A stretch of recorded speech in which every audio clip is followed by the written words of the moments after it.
Hi, have you ever been in a situation where you had to make a decision quickly? You had advisors offering you from all ends of the spectrum and you didn't know what to do?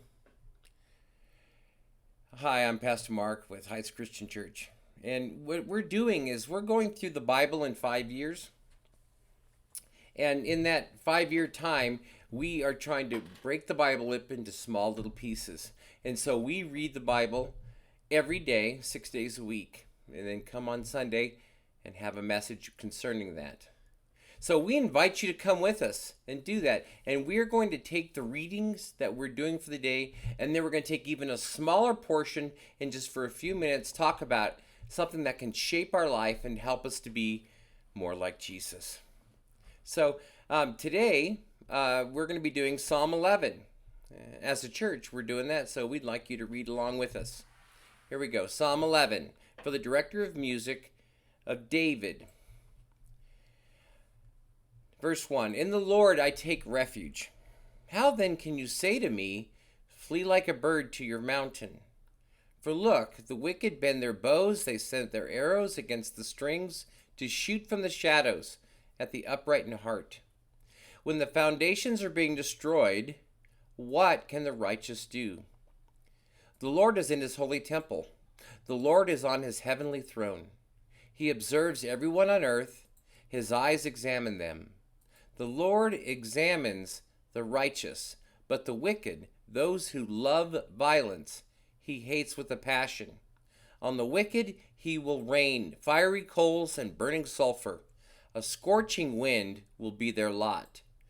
For the Lord is righteous, he loves justice, the upright will see his face.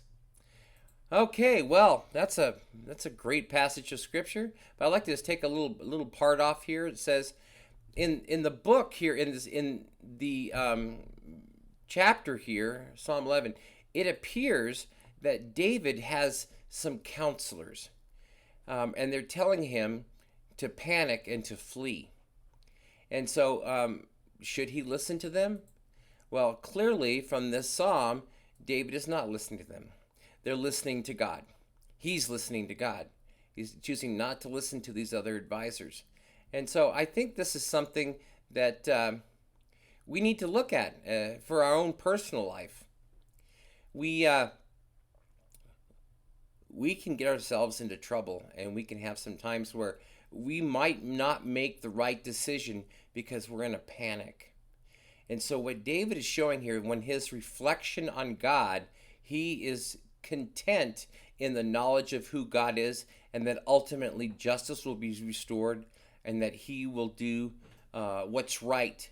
And God always does what's right. See, David's really having a hard time. You see in verse 3, it says, when the foundations are being destroyed, what can the righteous do? Well, that word foundations is actually in the Hebrew the word buttocks for butt. So David is telling God, my butt's in trouble. And so but he, even though he doesn't have the answer, he's relying on God and knowing that God does have the answer. And so he is calm in a difficult and crazy situation, but yet he is remaining calm and content even though he doesn't have the answers, or he's looking to God for the correct answers. So this level keel, rather than going up and down and freaking out, is something that should be a mark of all Christians.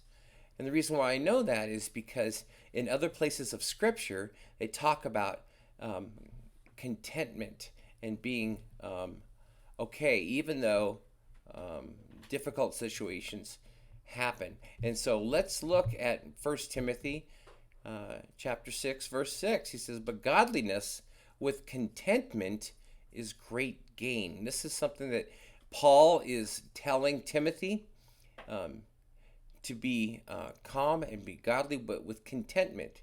You know, Paul in other places talks about being content regardless of the situation.